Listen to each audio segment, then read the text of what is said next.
Hi everyone, welcome back to the channel. Cheers. It's cold, so you've got to get your tea in. So today we're talking top 5 toxin-free living. No, top 5 top tips for toxin-free living for women. Now that is a whole mouthful, so I'm not going to say it again, but you got the title.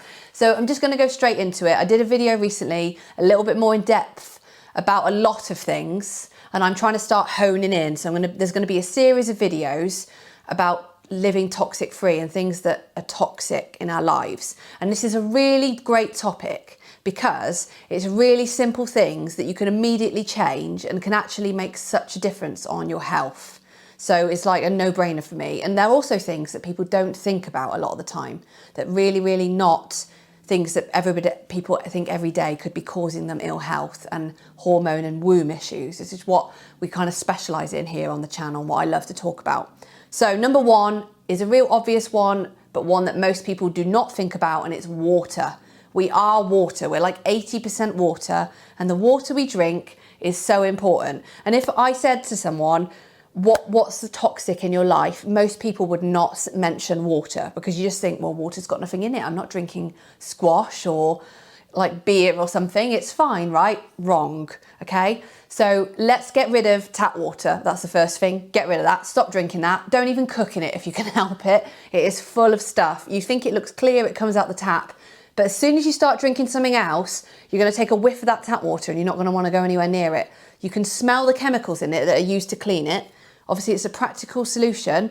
We put all our water out in the drains and they have to clean it, right? What do they clean it with? They're not doing it in a magical way. They're pouring chemicals into it to clean it.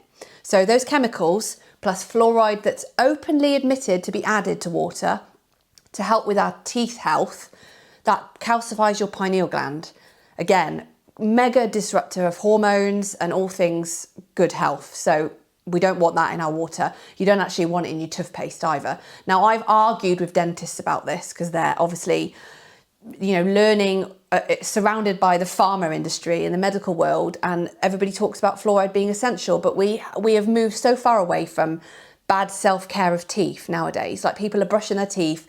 We know not, what we shouldn't be eating, so we just don't need it. And if you're swallowing any of it, it's so bad for you. So get rid of that. And I can give you tips in the show notes about what toothpastes are really great for your teeth and toxin free, but keep to water. I've got to stay on track. I'm a bit of a waffler. So water, you might be thinking, right, well, I've got a filter. I'm good.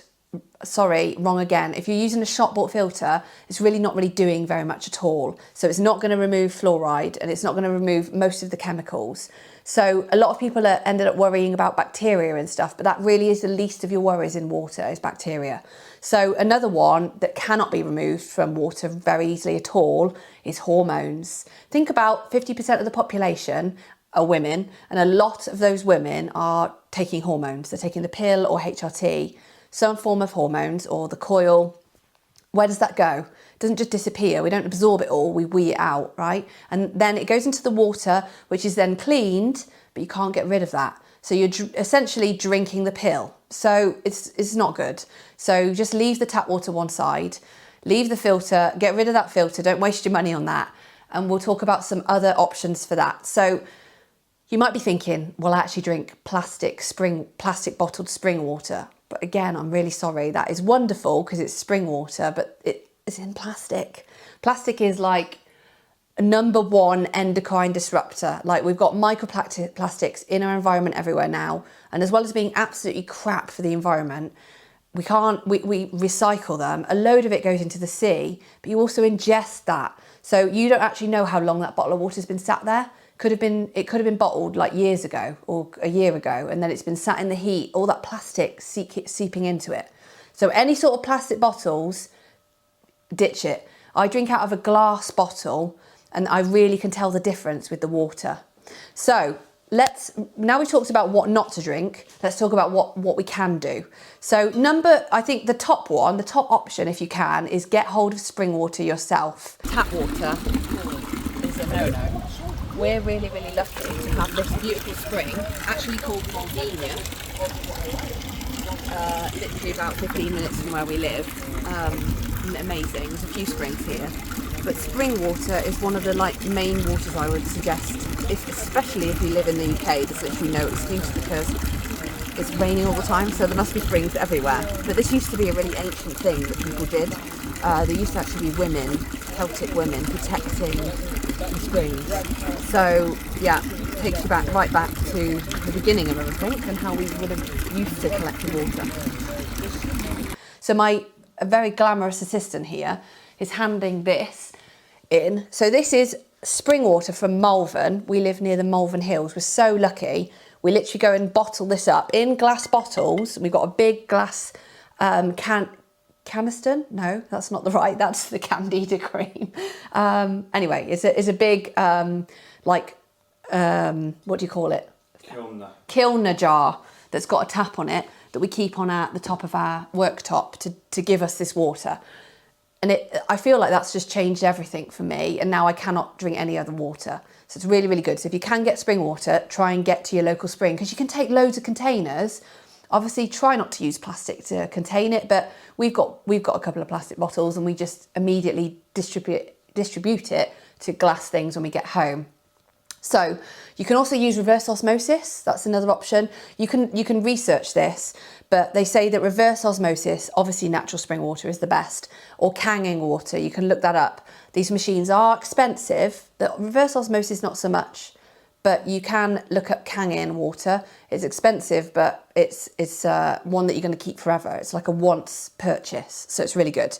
So we're going to move on from water now, but I will put all this info in the show notes so you don't have to be jotting it down. This isn't a lecture. It's not a it's not a class. So number 2, sanitary products. So feminine hygiene products.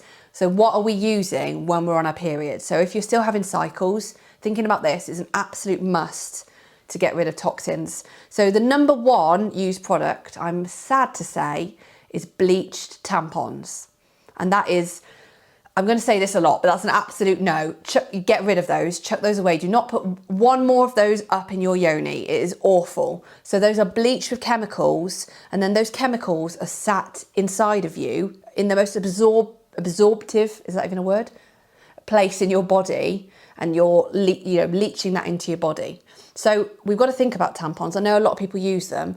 I did not like them. I don't like them. But it's really not good if you think about what we're doing to hold that blood inside you. And they say on them that you can leave them in for 6 to 12 hours or something, 6 to 8 hours.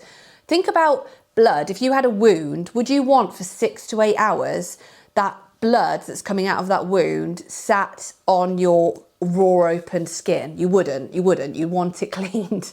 So we all know about the toxin. I can't remember the word. I've got no words today. So anyway, you know about toxic shock syndrome, there you go. But that is because those toxins from the blood that is basically going off inside you can poison you. So let's ditch the tampons if we can, ladies. A great alternative if you do like to not be using sanitary towels and things is a moon cup. Now this is also keeping the blood inside you, so I urge you to be emptying it often. But it's a cup that sits there, you're not getting any of that bleach stuff, and then you empty it. And it's a really great way if you're getting different levels of flow to actually see what your flow is like. So a lot of people think that's weird, but it is really important to know if you're really, really heavy bleeding, so you can actually see the amount that you're losing. So my favourite though is not holding the blood inside you. Let's go back to living a bit more natural. And so we come to sanitary towels, which you can get natural organic sanitary towels. You can actually also get organic cotton tampons, so that's something to look for. There's a couple of brands, Natura I think is one, but anyway, I use those. I get them from our local health food shop, and if you need that, they're there. But period pants, come on, these things are magic. You put them on, they're like a pant, and then you haven't got that horrible sanitary towel feel, and then you just wash them at the end. You're just rinsing them out and washing them. So I love those. And if you're a traveller, they're a no-brainer, right? Once I was on a plane from Mexico coming home, and I had literally the heaviest period in the world, and I put these maxi big pants on, not attractive, but we've got to do what we've got to do. They also come really high, so they're not touching your belly where you're sensitive when you're on your period. They let you be bloated. They're not pushing you in, but it meant that I could be on the whole of the flight and not worry about causing a big mess on the plane. So they're really, really great. And I could not have done that with anything else. So really great products. I was going to mention another product. No, I already did. Moon Cup. Okay, yeah, so period pants. Some women do free bleeding as well. So some of my friends do free bleeding where they're maybe taking themselves off to somewhere where they can just be bleeding and on their period. Or at night you can use a blanket. So there's now things called splash blankets. So you don't put out on all the gear, you know, all the gear that we put on when we're on our period at night. You just lie on a blanket that captures it all. I mean, that's wonderful, isn't it? It could be a bit messy, but these are really, really good options. And if you're like at the top end and you're thinking, oh my God, this woman's talking crazy talk, then just go for the organic stuff to start with. And if you've got any questions, come to me because I've tried it all. I've honestly tried it all. So number 3, cosmetics. Now, this is like open a can of worms. I don't even know where to start with this, but cosmetics are incredible. When I say cosmetics, I mean your shampoo, your face cream, your makeup, your mascara, your sun cream, all of that stuff. I'm using that all in one. Anything you put on your skin.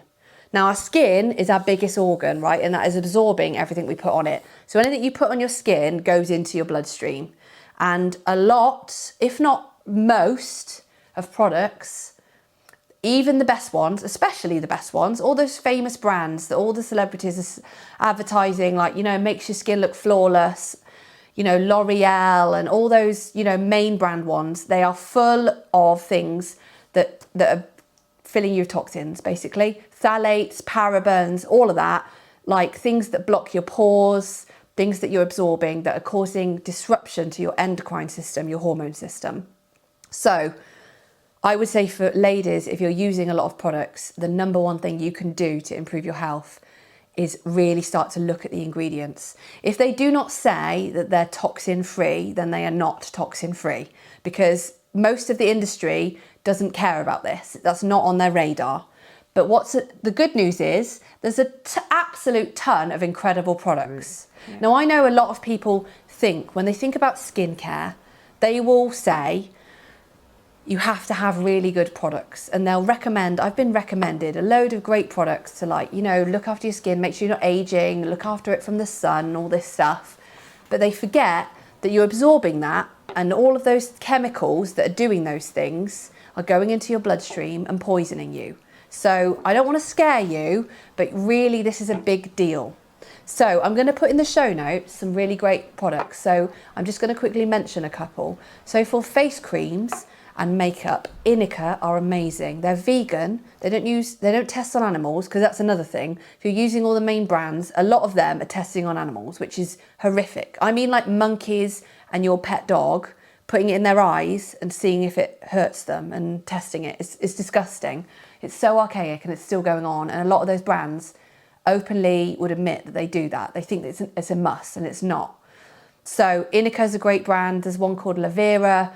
I'll put them in the show notes. Really, really great. If you're talking sun cream, well, really the best sun cream is just staying out of the strongest day sun and then not using it. I actually don't really use sun cream anymore. And I know people will like squeal at this, like, think of your skin. But how did we survive before we had sun cream? Did everybody just die of cancer? No, they didn't. The sun is not as dangerous as you think. I'm not going to go down that rabbit hole in this video. But think about it. If you're putting products on, Green People is great for sun cream, and Tropic, everybody loves Tropic. Brilliant, like no crap in it. Okay, number 4, I've got to keep moving because I will be here all day otherwise. So number 4 is food. Again, a massive, massive topic. Food, who doesn't love food? But a lot of our products nowadays are food products. Number 1, and not actually food. So things that aren't food. I mean, you can go down literally aisles of the supermarket looking at this like fake food that's created. We really, really don't want to be putting that in our body, because we are what we eat. Yeah. So any food that you're putting into your body is using those ingredients, breaking it down, using those ingredients to create you. And so if it's crap and it's got no nutritional value at all, what are you being made from? How is your body regenerating? Isn't it the whole of your body cells are regenerated once every 2 weeks or something? It's incredible. Our bodies are incredible, but we are not helping them. We don't give them the ingredients they need to actually do that. So think of how we've evolved. In the last 100 years, we've got real weird. But before that, for centuries, not thousands of years, literally like 40,000 years, we have been using none of this stuff, not creating any of these chemical fake foods, not using pesticides, not using fertilizers. We didn't have any of that. There wasn't plastics everywhere. So we have a real problem on our hands. And the best option that I think is like one to go for is a really easy option is choose organic. And I know that this can be a little bit more expensive, but guess what? If we all did it, the demand would be there and the price would come down. And the reason why it's expensive is because it grows slower. It's not slathered in chemicals to make it grow quicker, to kill off everything, including any nutrition. It's people growing it without using anything, using crops, like the crops that eat the pests or stop the pests and things like that. And that takes longer. We have a great veg box from the Fold at Bransford, and they're like not using anything, and it comes to you with mud on. It's just great. It's really great. We're like eating proper food. So that's a really obvious one. Go organic. Think about eating less junk food and processed food. And a bit of a controversial one. Well, it's not that controversial, but I know a lot of people won't want to hear this. Oh, brilliant. Look at this. Look at this carrot. This is how it came in the veg box, covered in mud. So you have to wash it off before you use it. I've got a very handsome assistant today. So what was I saying? Right, dairy and meat. So we're talking living toxin free. Both of those products are undeniably full of toxins. So if you're eating meat, you're getting hormones, you're getting antibiotics. I'm not even going to touch on welfare, but you're getting stuff in your food that you're not signing up for. And dairy is the same. Yeah, chemicals, the hormones that the cows are given to help make them produce more milk, the chemicals, the antibiotics that they're given to keep them not having mastitis because they're over milked. And then we're not even touching on the fact that it's very inflammatory. So moving to a more vegetable-based diet is a really, really great way to immediately eliminate toxins. And then you're choosing organic products and you've got like a winning combination there. So I was also going to talk about sugar. This is a big one, isn't it? Sugar. Isn't that the main addiction? They say it's like the biggest thing that people are addicted to in the whole world, that it's just like totally normalized. So sugar isn't great for you, but it also can be, you think about most of the products that sugar comes in aren't like real products, are they? They're like sweets and chocolates and things that have been processed and produced. So looking and thinking about minimalizing these things can really help. And I'm just trying to think if I've forgotten anything on the toxins of food. Really just processed stuff, and also washing everything. Really wash your vegetables well. Trying to just go to the like base. I know that we don't have time nowadays, but there's so many great like of these veg things where you can get food prepped already. And another obvious one is not buying it in plastic, like supermarkets. My God, please stop putting food in plastic. I've seen bananas in plastic. They come with a skin. What are we putting them in plastic for? So these are our homegrown tomatoes. We had absolutely hundreds, and loads of them hadn't gone. You can see some of them are still a bit green. These were grown in our garden with nothing other than our homemade compost. So completely organic. And I'm going to make these into a chutney so that we can use them over the winter. But if we can be growing things in our garden as well, that's even better, because then you're free from paying the big, maybe more expensive prices. Nobody's putting it in plastic. And then we can freeze it. It's a great way to do it. We grew loads of stuff this year, and it's all in the freezer, all chopped up, ready for us to use over the winter. And we would have done that in the past. We would have thought about this. We would have grown our own stuff. And the more we do that, the more we can move away from these like huge industrialized farming that we've turned to, which needs chemicals to make it work, right? To create huge yields on a field full of the same crop. Of course you need to use pesticides, because that pest is going to come in and have a field day. So, but if we do it more local level, like in your garden, you can actually use more natural pesticides, like using the plants that put those bugs off. We had caterpillars this year, raspberry caterpillars. They're raspberry flies or something. Oh my God, they were all over our raspberry plants. And Sean just sat there picking the caterpillars off and then put them in the front garden instead. Now that is labour intensive, but if we all do that at home, you're just doing that like once every couple of days, and we got all these beautiful raspberries, not in plastic, organic, boom, job done. So it can be really fun. And these are the things that actually also really help your mental health. Us spending our time in the garden together is great. Right, I'm going to go on to the last point, number 5, because we're nearly at a 20-minute video here and I'm trying to keep it below 20 minutes and I've failed. But number 5 is a really short point, and it's mould. So a bit of a random point, but one that's really important. So for those of you who don't know, I had mould toxicity. So I was subject to mould a few years ago. And a lot of the time, you don't actually detox that for your body. Your body finds mould really hard to detox. And some people actually can't detox it at all. There's a gene that actually makes it impossible for people to get rid of the mould toxins. So living in the UK, I'm in the UK. For those of you like in areas of like North America and other Europe places, mould is a real problem, right? We're in the damp, it's raining today, it's not even fully in the winter yet. So winter comes and everything gets mouldy. So a few tips for this is to, first of all, be ventilating your bathrooms and stuff. Get a dehumidifier. This has been life-changing for us. So we use it, put it on every morning. It's really energy efficient. It doesn't go on for very long, but that kind of condensation in the windows that leads to mould being all over your windows, just gone. It's brilliant. When you are cleaning mould up, don't use bleach. Loads of people think that the main thing you can use is bleach, but we've actually got, first of all, a very high vinegar content natural product, and just using normal white wine vinegar if not. So I should have had these props to start with, shouldn't I? He's a brilliant assistant. So Eco White Vinegar, I just got this in a minimalist, it's called Minimal, that's the brand. I got this in an eco shop in Tenby actually, and it's brilliant. And if you just rub that on, wear a face covering when you're doing this, have the windows open, spray it on, and then leave it for a bit and wipe it off, and it's good. Now, when mould is attacked by bleach, it throws out toxins. But vinegar, I've been doing, you can tell I've been down the rabbit hole about mould. But interestingly, vinegar, yes, it can also aggravate the mould, but it actually, what do they word it? Like paralyzes it from being able to put out the toxins. So it's really, really good thing to use if you're using it in your home, because you don't want those toxins like splurged out. And a family member recently actually cleaned with bleach. Oh, you can also use sugar soap, which I didn't know. My sister told me about that. But they used bleach and didn't wear a mask, was spraying the mould and wiping it. And I don't know whether it was the toxins from the mould or the bleach, but got really sick, like throwing up and stuff. So you've got to be really careful with this, guys. It is good to get rid of it, but be careful.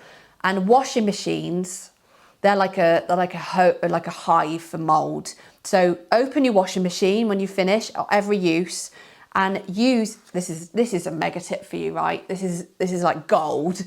Instead of fabric softener, which mould loves, because it's that like chemically thick liquid that gets all stuck in your washing machine, use vinegar. So that white wine vinegar, we use it everywhere. So we use a laundry sheet, which is a biodegradable laundry sheet, in the washing machine, and then we use vinegar. Sean's just bringing the sheets that we use. So these are Wild and Kind brand, but there's loads of them. There's Earth Breeze, and there's loads of them nowadays. You can find these that are like breaking down. They're not full of crap.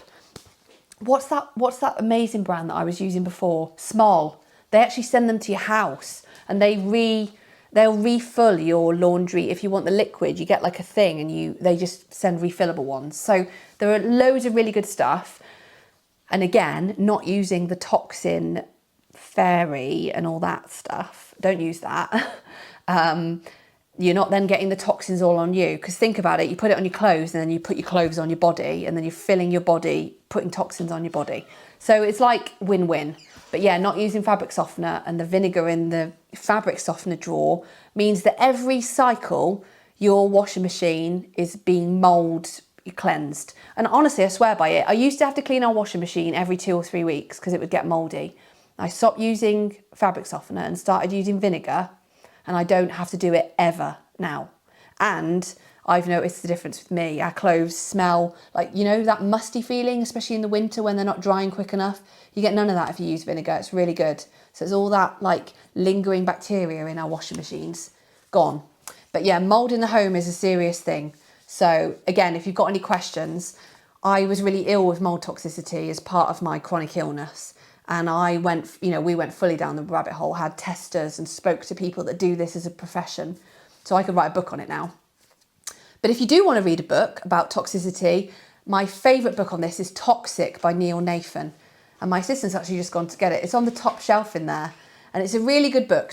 It's talking about chronic illness. So it's coming from an angle of chronic illness. But this is basically talking about chronic environmental illness. So a lot of chronic illness is environmental illness, basically. It's toxicity in some way or another.